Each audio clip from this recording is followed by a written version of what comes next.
Noches, sean bienvenidos y bienvenidas a un nuevo programa de esta temporada de entrevistas de la revista Ñaupa.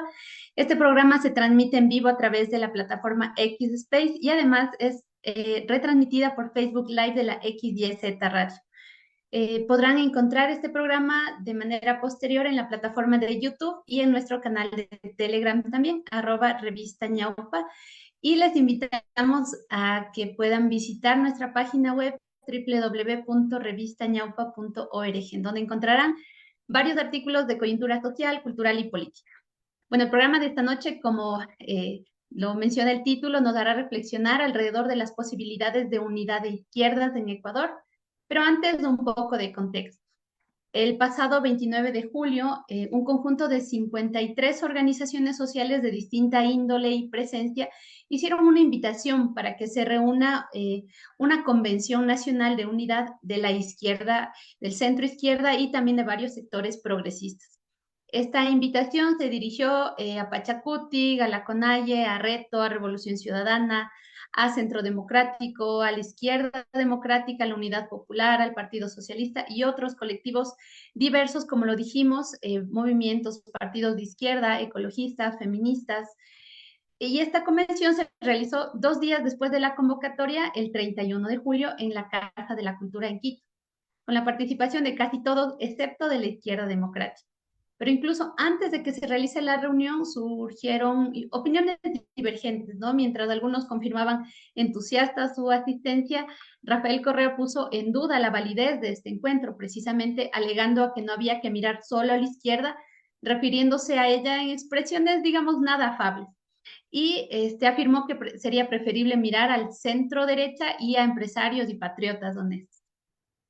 La reunión misma no presentó muchas sorpresas, pues quienes hicieron uso de la palabra enfatizaron en los pronunciamientos previos, ¿no? Es suficiente una declaración de estar a favor de la unidad, basta con ponerse de acuerdo en conformar un determinado número de mesas de trabajo, es suficiente con un pacto de no agresión, porque también fue uno de los acuerdos de este encuentro. Están por hacerse porque siempre se quedan en carpeta los balances de diversas participaciones electorales de la izquierda, de la existencia o no de vínculos y continuidades con la lucha social y de la participación electoral, de las relaciones con el populismo progresista de Correa y de los enfrentamientos que se produjeron durante su gobierno, que no pueden quedarse en un señalamiento general del no caer en el odio, ¿no? La legislación electoral y los tiempos de campaña nos prestan mucho para una reflexión mucho más profunda que es necesaria y una participación razonada y debatida. En los días siguientes, cada movimiento o partido se dedicó a armar sus binomios presidenciales y anunciar parte de sus listas de asambleístas también. Hay tiempo, decían, hasta fines de agosto o hasta octubre para ver si esta alianza puede dar más de lo que hemos visto hasta ahora.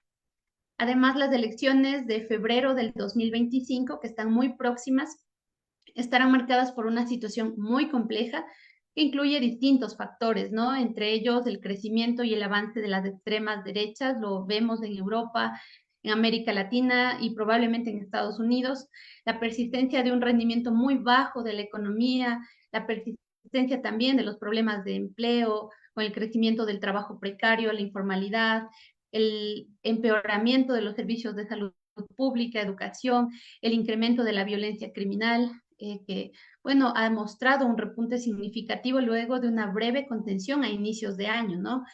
Y la reproducción de estados de emergencia y estados de guerra interna que muestran también las claras debilidades de la democracia ecuatoriana. Y bueno, luego de este contexto, en este programa invitamos a pensar y conversar sobre la unidad de las izquierdas. ¿Hay algo de claridad en lo que definimos como izquierdas ahora? ¿Es posible la unidad de las izquierdas en estas condiciones que estamos atravesando? ¿Han dejado de tener sentido los conflictos anteriores también? ¿Y cómo deben actuar las izquierdas en la situación que vive hoy el país y América Latina en general? Para el programa de hoy nos complace contar con la presencia de dos académicos muy relevantes y militantes que han estado acompañando a los movimientos sociales desde hace bastante tiempo.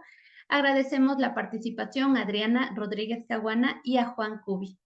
Adriana Rodríguez es docente universitaria de izquierda, editora de la revista de Derechos Humanos y de Naturaleza Andares, del Programa Andino de Derechos Humanos de la Universidad Andina Simón Bolívar, autora de varias obras y artículos, entre ellos El largo camino del Taqui Uncuy, y miembro del comité editorial también de la revista Ñaupa. Juan Cubi es máster en desarrollo y articulista de varios medios digitales, fue dirigente del movimiento Alfaro Vive Carajo y miembro de la Comisión Nacional Anticorrupción. Es parte de la red Ecuador Decide Mejor sin TLC y agradecemos nuevamente a nuestros invitados por su presencia, por haber aceptado participar en este conversatorio.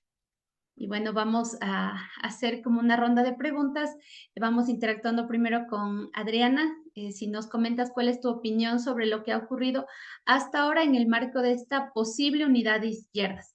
Y junto con eso, ¿existe claridad en lo que definimos como izquierdas ahora mismo?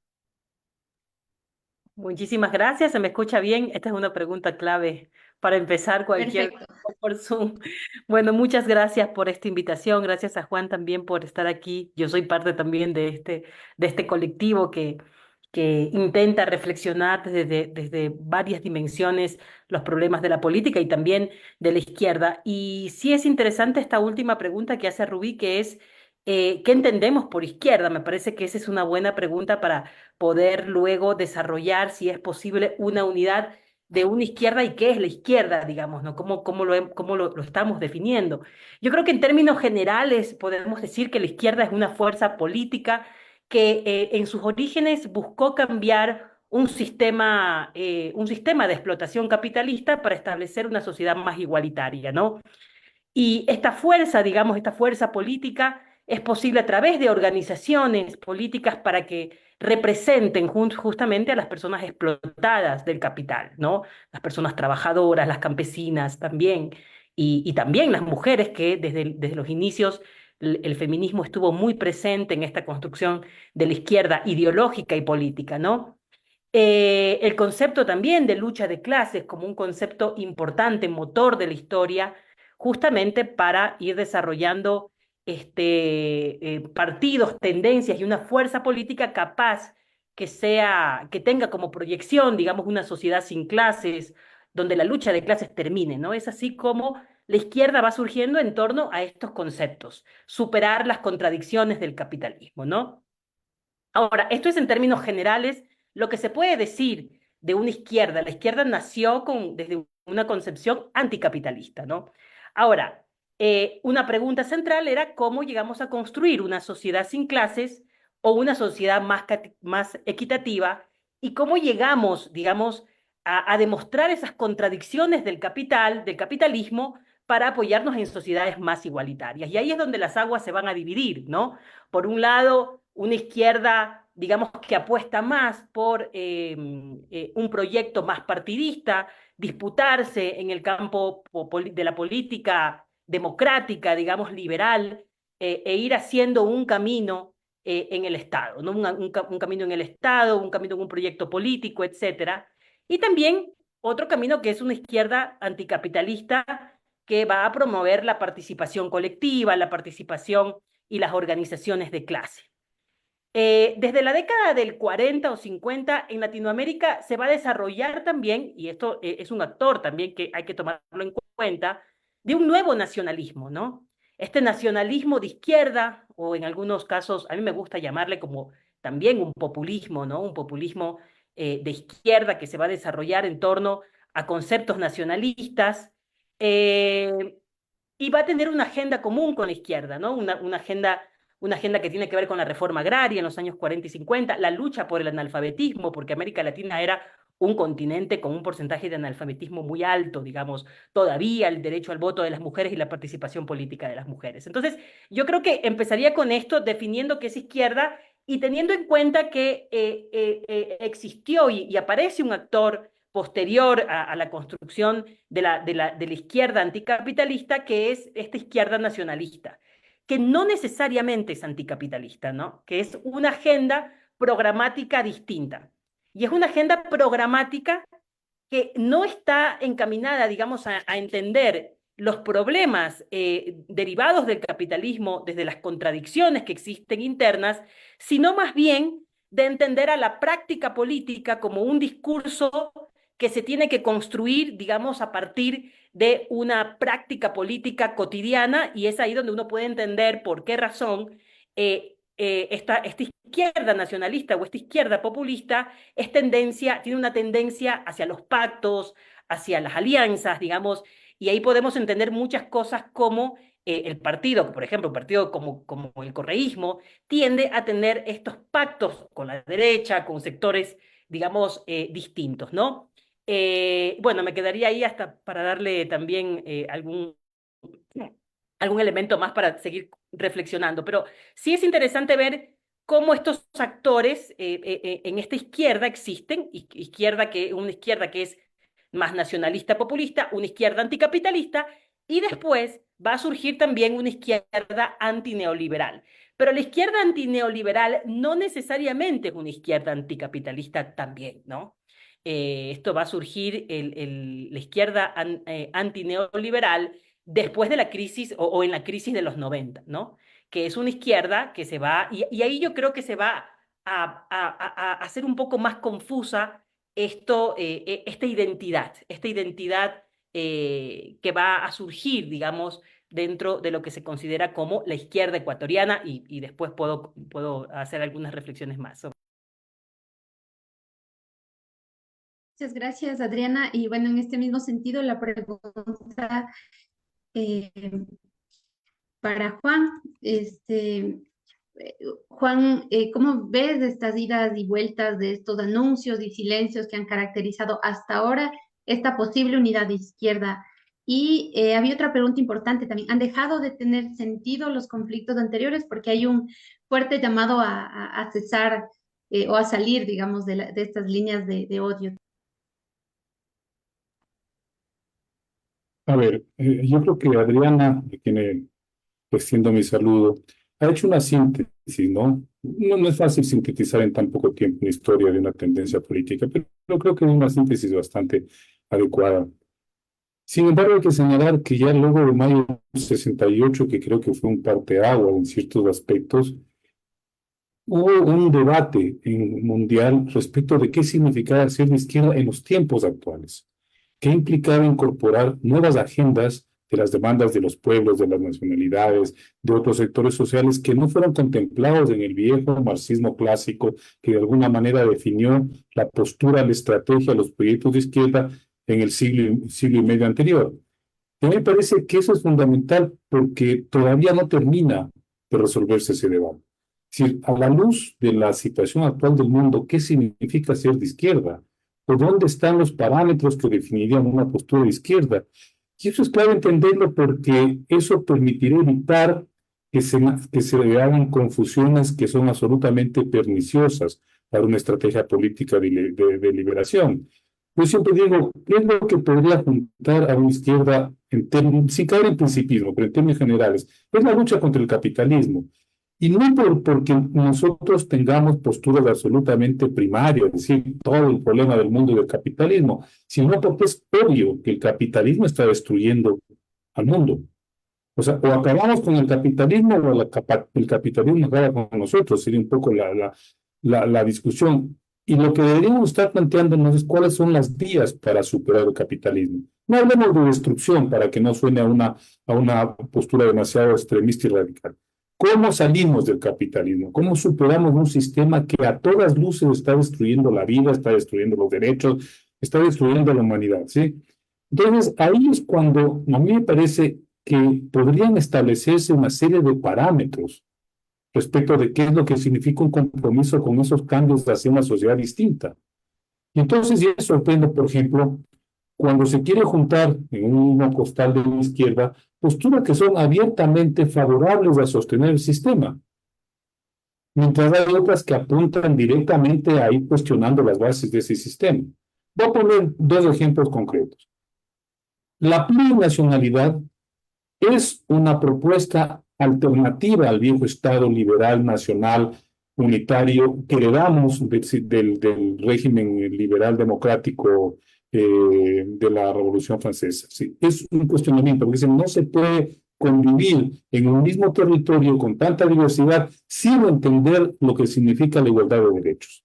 Pero eso pone en duda, obviamente, un sistema de dominación absolutamente establecido en nuestro país, ¿sí? O el feminismo, cuando dice la lucha es contra el patriarcado, está planteando cómo destruir uno de los pilares fundamentales del sistema capitalista. Si viene alguien y dice, por ejemplo, necesitamos explotar la naturaleza para tener los recursos, para fomentar el desarrollo, lo que está diciendo es entonces apuntalemos el capitalismo, perfeccionémosle, démosle algún tipo de opción para que eso genere alguna forma de resolver los problemas de la sociedad, pero sin tocar en el fondo la estructura de ese propio sistema. Entonces, el tema es cómo juntamos esas dos visiones. ¿Cómo logramos, digamos, converger en una postura que más o menos tenga estrategias similares o tenga propósitos, horizontes similares? Y a mí me parece que la gran dificultad de la unidad de la izquierda, a diferencia de la derecha, es que la izquierda se ha construido en la resistencia, la derecha se ha construido en la dominación. Es más fácil buscar acuerdos desde la dominación que desde la resistencia, porque la dominación te permite generar, digamos, ventajas concretas. Cuando la derecha dice defendamos el capitalismo, defendamos la libre empresa, pueden haber discusiones sobre las formas, pero la esencia es que la gente va a vivir en un sistema donde se mantienen una serie de privilegios, donde hay un sector que es el que, digamos, acumula riqueza y otro sector que es el que da su trabajo y que no tiene posibilidad digamos, de resolver sus necesidades. Y la izquierda siempre se ha planteado un cuestionamiento, siempre se ha planteado cómo combatir y buscar alternativas.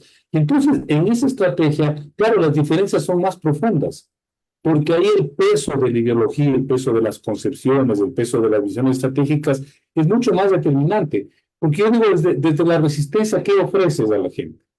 Libertad, igualdad, pero eso no es tangible. Entonces, cuando la izquierda entra a debatir cómo combatir el sistema, entonces empiezan a haber estas particularidades que dificultan mucho llegar a acuerdos comunes. La derecha no, la derecha en última instancia, o sea, pongamos el caso del nazismo, ¿no? Muchos sectores de la derecha estaban aterrados con el nazismo, muchos sectores empresariales. El momento en que les dan una posibilidad de consolidar su lógica de acumulación, todos los empresarios alemanes terminaron plegando al nazismo, a pesar de que eran conscientes que era un proyecto absolutamente antidemocrático, racista, que era un proyecto sanguinario, etcétera, ¿sí? ¿Por qué razón? Porque desde la dominación, desde el poder, les ofrecen cosas concretas, ¿sí? El tema es, desde la izquierda, ¿cómo es posible coincidir en agendas que puedan plantear convergencias, que puedan plantear puntos de encuentro? Me parece que esa es la clave. Y no es necesariamente un programa, y lo que voy a decir puede sonar herejía. Les quiero siempre hablar del programa, pero el programa es una redacción de propósitos que en la mayoría de los casos no se cumplen. Las agendas son, en cambio, los referentes de lucha de distintos sectores, de agrupaciones, de organizaciones, personas que están en una postura contrahegemónica. Las mujeres tienen una agenda, pueden diverger en una serie de puntos. El movimiento indígena tiene también una agenda que puede diverger en algunos puntos, sector de los trabajadores, la minoría de orientación sexual, y los ecologistas. Esas agendas que tienen una serie de puntos, que son digamos, lo que norman sus objetivos de lucha, tienen que buscar alguna forma de convergencia en momentos y en tiempos simultáneos. Esa sería la clave para que una izquierda pueda plantearse este tipo de unidades. Y esa posibilidad de unidad está por fuera de las agendas electorales. ¿Cuál es el problema que estamos enfrentando en este momento? Que llaman a la unidad justamente en un mes previo a inscribir las candidaturas. Y entonces eso es lo único que genera suspicacia, desconfianza, porque no es una discusión de cuáles pueden ser las agendas a mediano y largo plazo respecto a una lucha para cambiar el sistema. Y yo por eso creo que este momento, esta propuesta de unidad está seriamente amenazada, como ya la han ido anunciando algunos sectores, ¿no? No solamente Correa, la Unidad Popular se salió, y escuchaba que algunos sectores del movimiento indígena están totalmente en desacuerdo de llegar a un acuerdo con el correísmo luego de la década de persecución, de hostigamiento y de agresiones y represión contra el movimiento indígena. Es decir, hay esos elementos que generan estas discrepancias que no tienen que ver únicamente con la agenda electoral, son también aspectos más de fondo que lo vamos a analizar en el programa, ¿sí? Yo un poco vería por ahí un poco la situación de esta, no la posibilidad, sino la necesidad de unidad de la izquierda. Yo sí quiero ser en eso enfático. No es una posibilidad, hay que hablar de la necesidad de unidad de la izquierda, como una posibilidad ahí sí de tener una línea de acción política que cambie las estructuras, que cambie los modelos de dominación.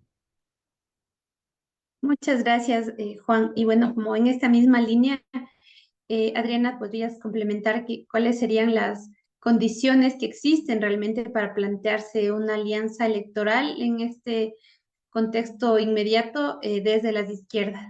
Yo me voy a quedar con esto, coincido con todo lo que está diciendo Juan, y me voy a quedar con esto, ¿no? Que el problema de esta unidad de izquierda es que se lo hace en el contexto electoral, ¿no? Y esto es penoso, digamos, es penoso porque quienes siempre hemos estado, digamos, a favor, porque yo creo que nadie que es de izquierda, de esta izquierda anticapitalista, o incluso digamos, izquierdas más contemporáneas, podría estar en contra de la unidad de las izquierdas, ¿no? Me parece que es parte de un proyecto histórico la unidad de las izquierdas, no solamente nacional, sino internacional, ¿no? El marxismo y la gente que piensa la izquierda desde dimensión política quiere la unidad nacional e internacional de la lucha de los trabajadores, trabajadoras, feministas, campesinos, campesinas, indígenas, por supuesto. El problema aquí, y esto es, digamos, problemático y también es un poco penoso, ¿no? Que esto surge a partir de un contexto electoral, ¿no? Y entonces uno ve los debates que realmente son penosos entre quién va a ser vicepresidente, quién va a ser primer candidato asambleísta, quién no va a ser, quién va a ir, y entonces se dicen, al final terminan los dirigentes de estas tendencias de izquierda planteándose todo el proyecto alrededor de qué cargo se va a ocupar. Y esto es complicado, complejo y también penoso, ¿no? Yo me pongo a pensar cuándo surgió esto que dice Juan, esta falta de agenda o esta falta de agenda unificada, digamos. Yo como vengo de una familia de izquierda, de tíos, de padres, bueno, todo el tiempo crecí, digamos, ese es mi mundo, mi ADN, la izquierda. eh, Me pongo a pensar que probablemente este problema de una agenda conjunta está a finales del 90, Juan, ¿no? Es lo que yo he podido revisar, he podido ver, porque también es como preocupante qué va a ser de la izquierda en el Ecuador, ¿no? Porque a finales del 90 ocurren como tres dimensiones. Por un lado, hay una derrota del movimiento obrero, digamos, en el sentido laboral, en los derechos laborales en Guayaquil, ¿no? Siempre recuerdo a mi papá diciendo, nosotros estamos acompañando en su derrota, digamos, en su derrota política, en su derrota de los últimos sindicatos fuertes, de los partidos obreros fuertes.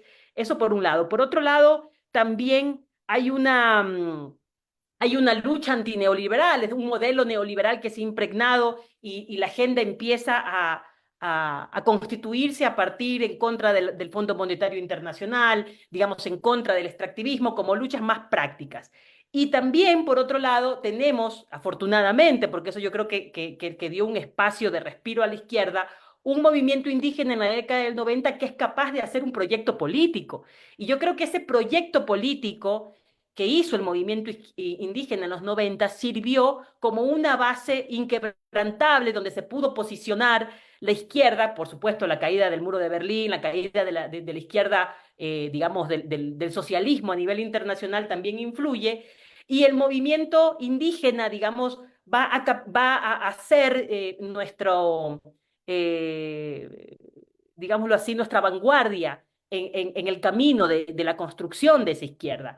Pero es un contexto complicado, ¿no? Es un contexto donde el movimiento obrero se debilita, donde la izquierda empieza a tener una identidad más antineoliberal, mucho más que anticapitalista, y es aquí donde se viene a complicar todo, ¿no?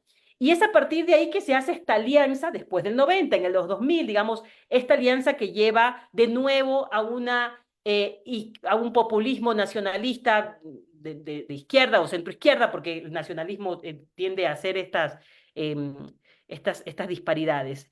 Pero yo coincido plenamente en lo que dice Juan, en que hay una crisis de agenda, ¿no? Y esta crisis de agenda la podemos ver en estos problemas que están, que son visibles, ¿no? Que son los problemas de qué hacer con la unidad.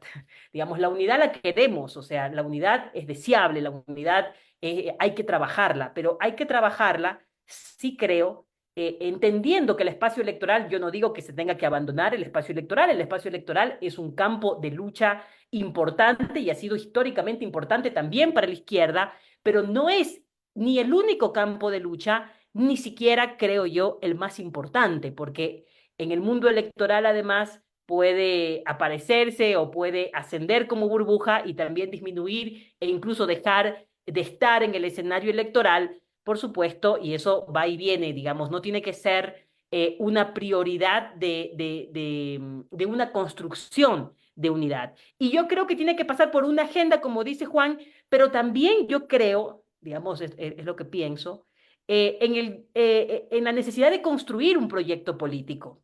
Este proyecto político que hizo la CONAIE en el 94 y que luego se replanteó y que fue un proyecto político importante, no solamente para el movimiento indígena ecuatoriano, sino al movimiento indígena latinoamericano y también para repensar el lugar de la izquierda, del movimiento obrero, etcétera, tendría que ponerse de nuevo, creo yo, a discusión. ¿Qué proyecto político queremos las izquierdas? Y otra cosa es ver también que muchos nacionalismos, este populismo nacionalista en el continente fracasaron. O sea, yo creo que hay algunos que fracasaron.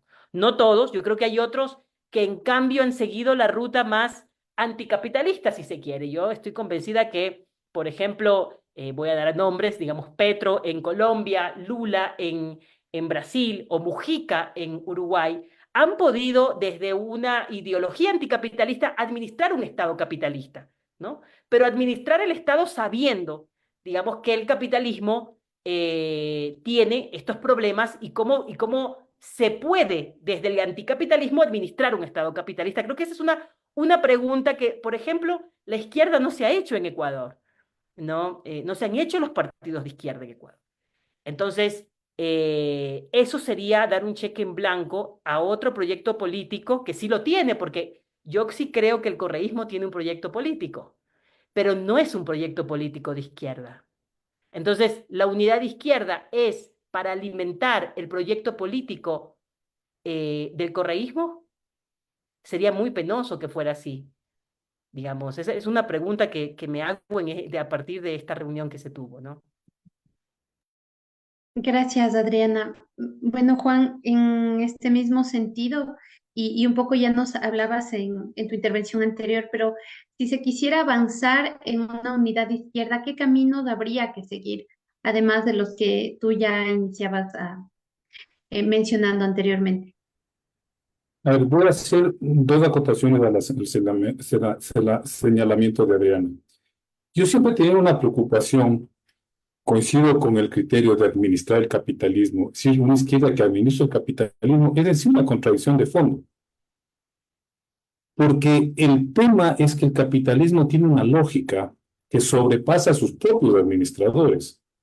Hay momentos en que ni siquiera la propia derecha capitalista es capaz de controlar a ese sistema que prácticamente se ha salido de quicio. El capitalismo tiene ya una especie de dinámica que arrasa con todo lo que esté por delante, ¿no? Ese es el gran peligro. Entonces, claro, para la izquierda, pretender administrarlo se vuelve una cuestión muy complicada, de difícil pronóstico. Yo recuerdo cuando Mujica, a quien yo sí reconozco como un tipo de izquierda, con una filosofía de izquierda, un pensamiento crítico, novedoso, actualizado, cuando él llega a la presidencia que le pedían la Revolución Socialista, dijo, disculpen, pero eso no es posible. O sea, no me pidan algo. Yo voy a tratar de ir hasta donde más pueda en una lógica más democrática, de buscar más igualdad, de buscar resolver los problemas de la gente. Eso es lo que puede hacer. Porque alguna gente le decía más o menos como que ya a partir de la posesión del gobierno había que decretar el socialismo en el Uruguay. Pero él fue más honesto.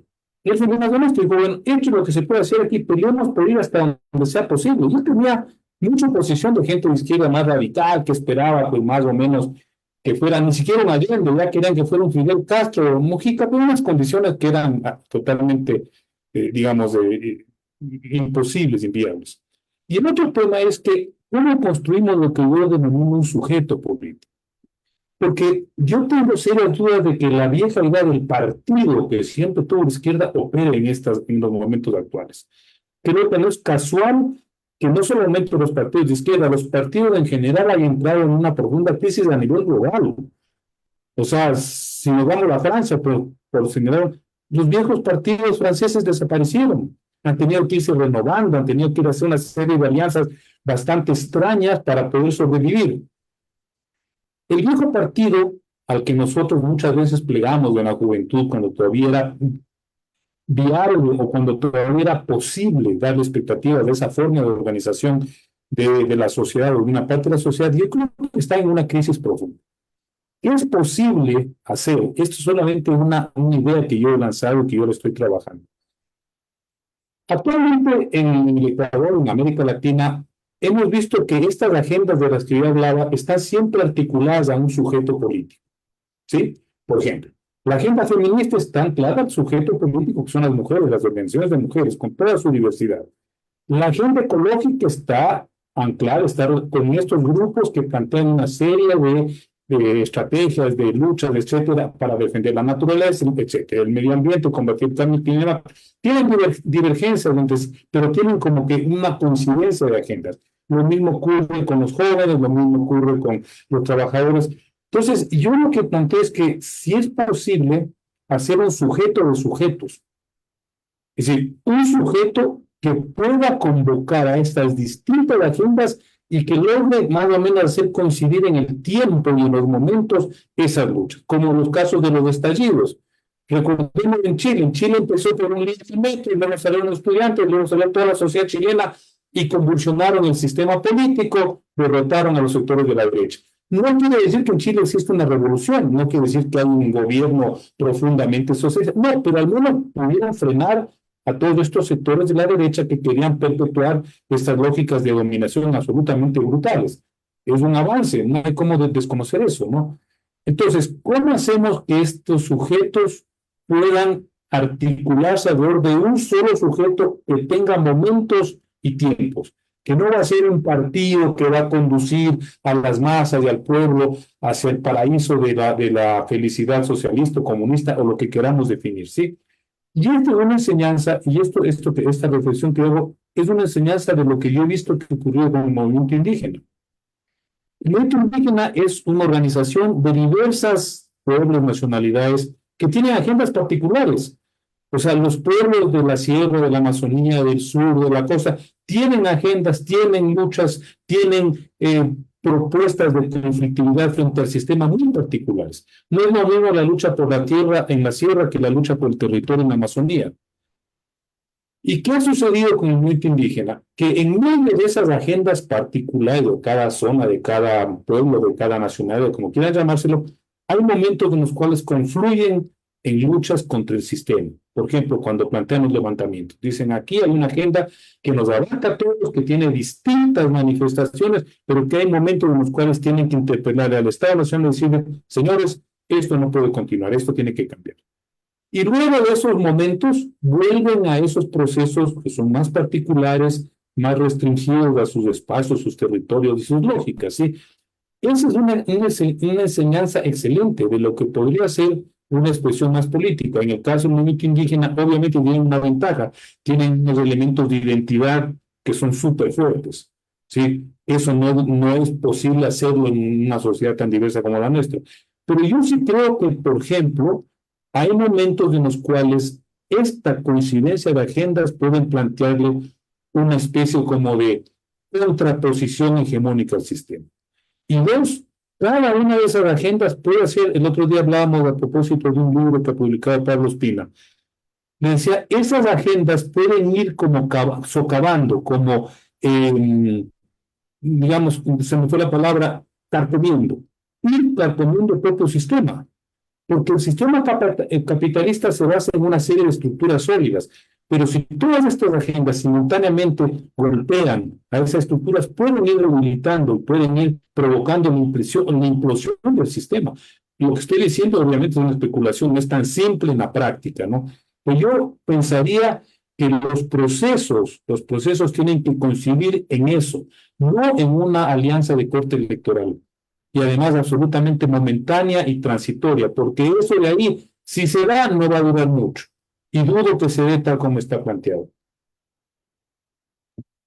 Muchas gracias, Juan, por esta intervención. Bueno, quería recordarles a quienes nos están siguiendo que este programa se transmite también por X Space, por Facebook Live de la XYZ Radio, a quienes les agradecemos también por ser parte de este programa y les invitamos a que los sigan en las redes sociales XYZ Radio.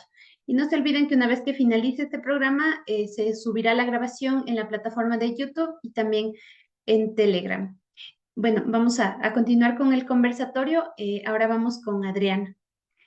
¿Cómo pueden las izquierdas y los movimientos sociales enfrentar el avance y crecimiento de las derechas?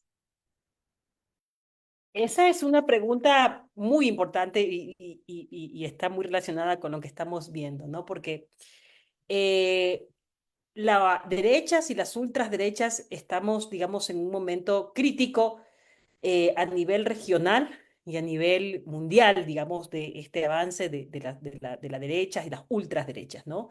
En caso de Argentina, digamos, Francia, Estados Unidos ahora. Y a veces creo yo que justamente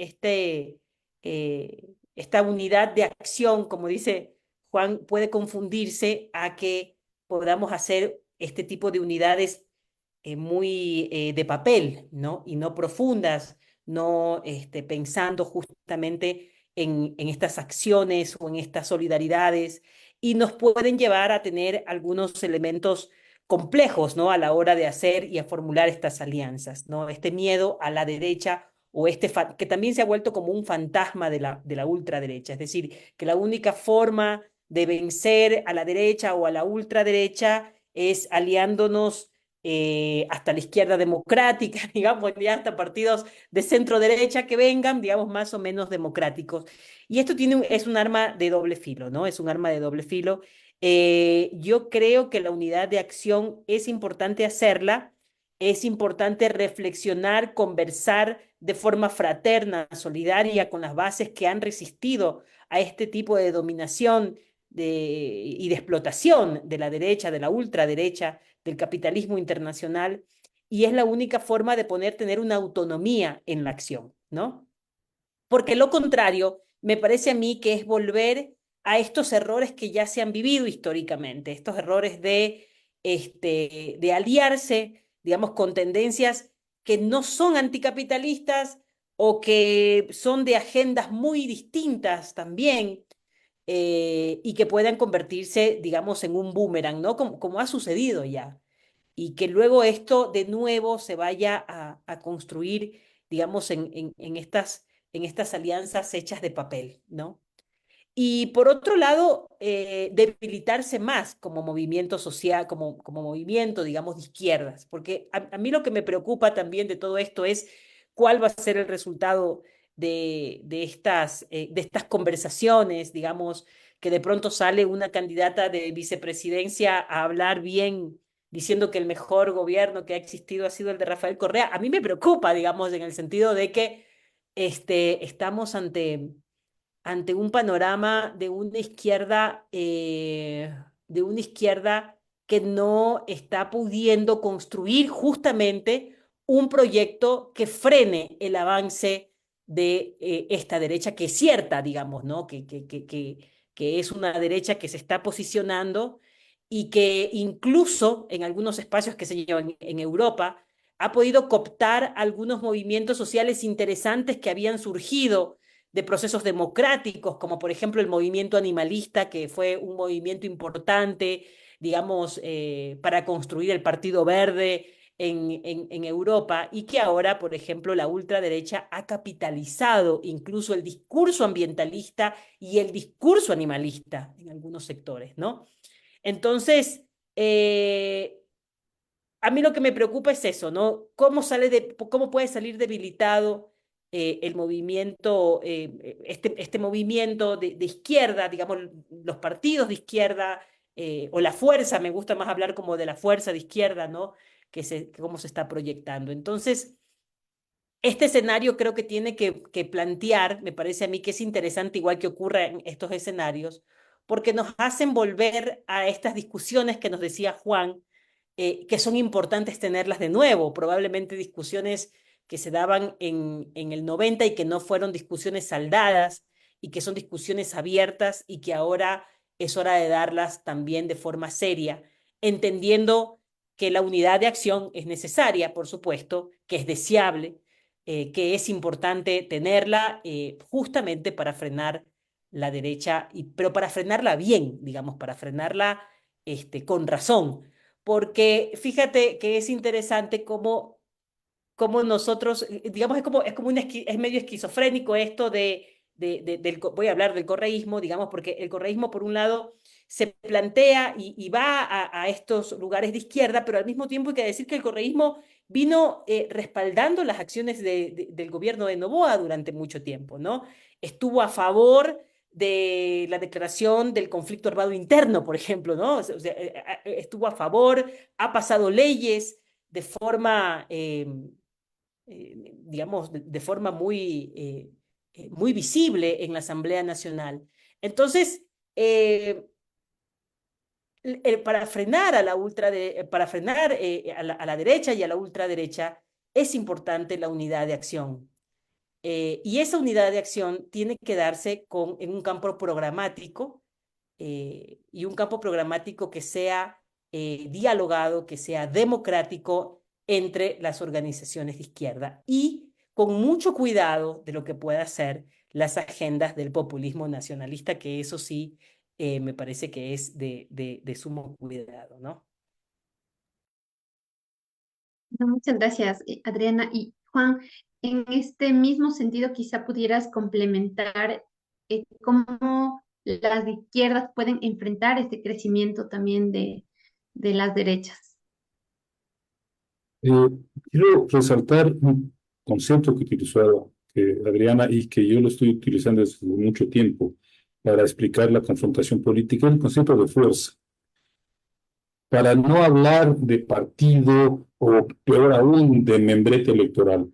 Y el concepto de fuerza es importante porque es la posibilidad de definir una capacidad de confrontación con el adversario. En este caso, pues hay una fuerza de izquierda o una fuerza alternativa, confrontará con el sistema capitalista, con los sectores de la derecha, etc. Es bien importante entender porque a veces cuando utilizamos el concepto partido, corremos el riesgo de darle una sola representación política a un partido que es un membrete electoral o que es una agrupación de diversos que tienen un interés concreto, como el caso del correísmo. Llegar al Estado para reproducir estas lógicas burocráticas de beneficiar a ciertos sectores y de transar con los grupos de la derecha, los grupos empresariales de la derecha. Por eso es bueno hablar de fuerza, porque la fuerza da una idea de que no es necesariamente una expresión de carácter electoral, sino más política, más de confrontación. ¿Qué pasa con la ultraderecha y la derecha en el mundo, no?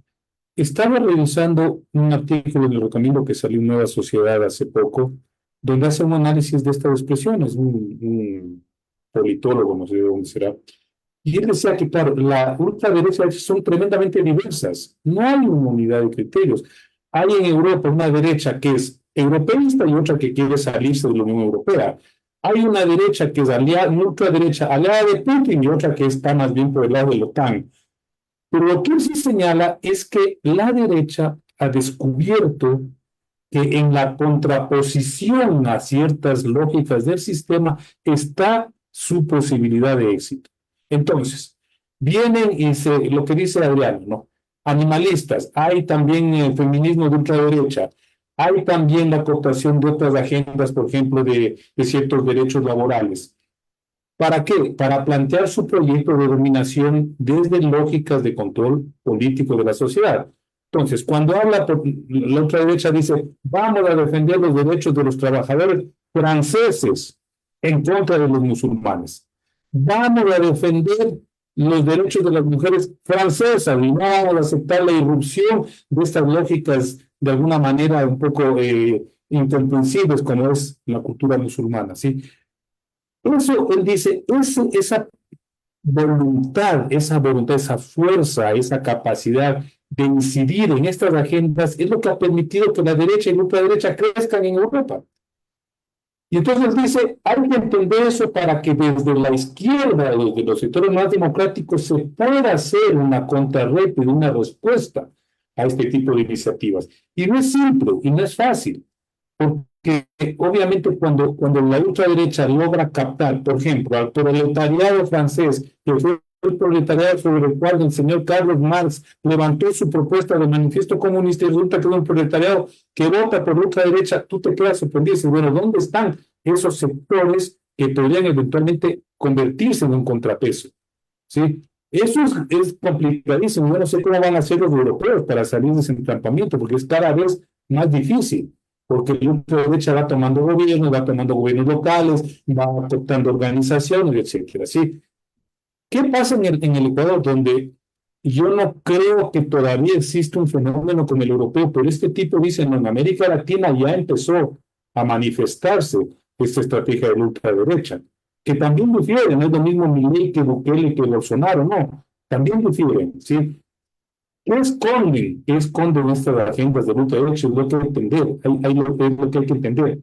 Porque corremos el riesgo, como dice Adriana, de jugarnos por posturas que no necesariamente van a sostener una lucha contra esta ofensiva de la derecha. Porque esta resistencia, esta lucha, esta propuesta de oponerse a esta ofensiva, tiene que venir desde la posibilidad de tener una fuerza alternativa, de tener una capacidad de incidencia, de movilización, de acción.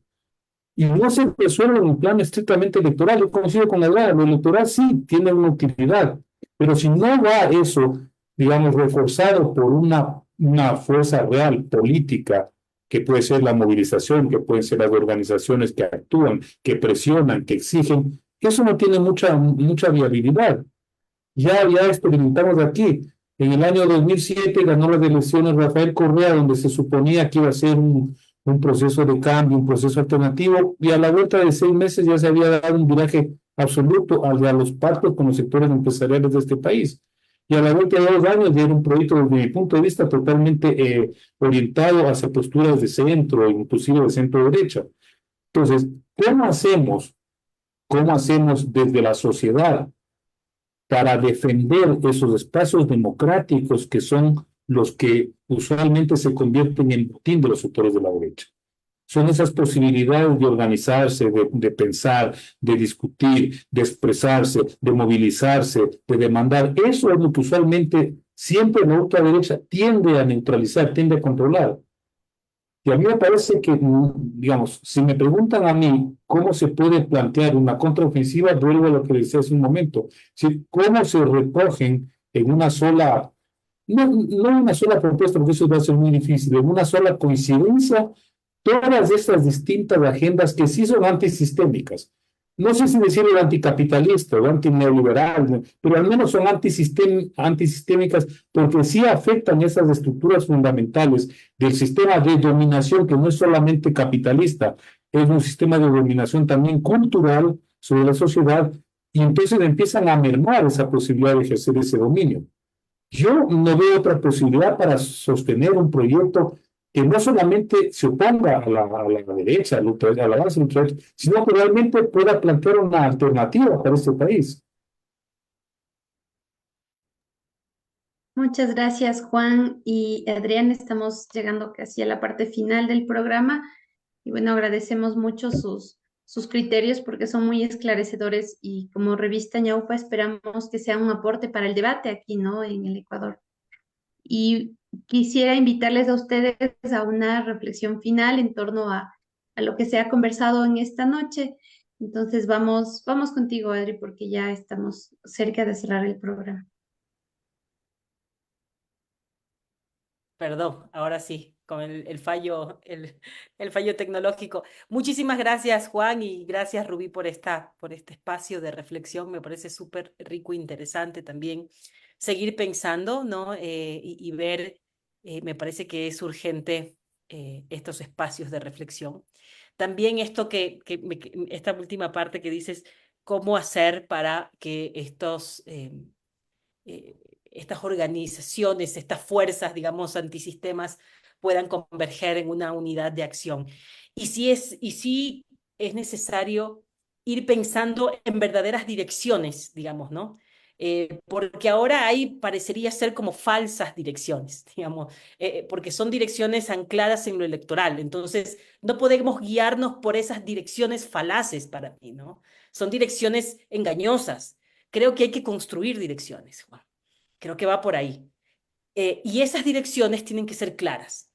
Entonces, eh, me quedo con esto porque son direcciones no unipersonales, digamos, no ancladas en una sola persona, sino ancladas en tendencias, en posiciones, en movimientos que tienen que darnos alguna ruta, me parece. Entonces, trabajar en estas direcciones. Por ejemplo, la agenda feminista, ¿no? La lucha antipatriarcal, la lucha contra el patriarcado. Bueno, ¿qué direcciones vamos a tomar de ahí? ¿Qué direcciones vamos a tomar también de una agenda ambientalista popular que se ha dado en Ecuador y que yo creo que es una agenda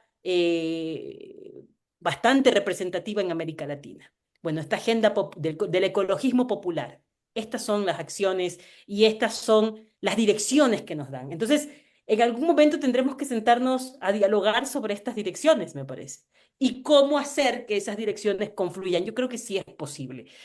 No solamente que es posible, es necesario, es urgente hacerlas. Y a partir de lo que se ha dado, creo que hay que tomar las cosas positivas de lo que se dieron, que nos abren estos espacios de reflexión. Creo que hay que empezar a juntarnos. Empezar a juntarnos, como dice Dolores Cacuango, unidos justamente en una bolsa, somos mucho más pesados que una pluma en el aire. Y esto nos posibilita, o sea, entendamos esta pequeña, digámoslo así, crisis partidaria o crisis de unidad en medio del contexto electoral para posibilitar otros espacios de unidad y de dirección, ¿no? Como dirían en los años 60 y 70, de dirección revolucionaria, o como lo diríamos ahora, de dirección de lucha contra el sistema. Gracias. Y no únicamente en el contexto electoral, Adriana. Vamos, Juan, con esta última reflexión, por favor. Ya, yo voy a centrarme un poco un poco en el motivo de esta discusión que es el tema electoral y la unidad de las izquierdas. Me preocupa profundamente que el movimiento indígena pueda caer en lo que se conoce como el síndrome de Estocolmo, es decir, que termine enamorándose de su opresor. Eso me parece terrible, ¿no? Y hay voces que han alertado sobre este riesgo, ¿no? Y se oponen. Dicen, después de 10 años de persecución, maltrato, agresión, descrédito, ¿cómo es posible que el movimiento indígena vaya a pactar una alianza electoral, ni siquiera política electoral con ese movimiento? Me preocupa eso. Y creo que eso hay que decirlo abiertamente porque la iniciativa de la Unidad de las Izquierdas, si mal no recuerdo, tuvo entre sus grandes promotores al correísmo. El correísmo tiene una agenda clara, el correísmo quiere volver a la teta del Estado. No solamente porque tiene detrás un proyecto, como señalaba Adriana, un proyecto para favorecer a ciertos sectores del capital, sino porque también tiene una militancia, unos sectores que están ávidos por volver a enchufarse en la burocracia. Y eso no es un proyecto ni de izquierda ni de cambio. Entonces, ¿qué es lo que hace el correo en este momento? Convoca porque necesita ese porcentaje de votos que le hace falta para ganar en segunda vuelta. Eso es todo. Y me parecería absolutamente irresponsable, grave, penoso, que el movimiento indígena y ciertos sectores de la izquierda se presten para facilitar esta estrategia, que desde mi punto de vista está muy clara. Y en eso reconozco, se han movido con este tipo, digamos, de propuestas seductoras respecto de la unidad, de la necesidad de luchar contra la oligarquía, etcétera, cosa que yo no creo que vaya a ocurrir. Hay otro elemento que hay que prestarle atención. Estas figuras del correísmo que están pululando por otros partidos que eventualmente irían a esta unidad, como Rabascal y José Serrano, habría que pensar hasta qué punto son en efecto personajes que tienen distancias o discrepancias con la Revolución Ciudadana o son parte de una estrategia para juntar votos de una segunda vuelta. Yo creo que la cosa va por ahí. ¿Eso qué implica? Y con esto concluyo, Rubí. La izquierda tendría una enorme posibilidad de construir un producto autónomo, aún perdiendo en elecciones, aún teniendo dificultades electorales, pero un proyecto autónomo que tenga futuro, que tenga consistencia, que tenga lo que dice Adriana, una serie de direcciones estratégicas y que algún momento inclusive puedan expresarse en un triunfo electoral, algún momento a futuro. Mientras esto no lo haga, corre el riesgo de seguir fracasando y seguir siendo utilizado en muchos casos en estas elecciones que ocurren cada 2 años.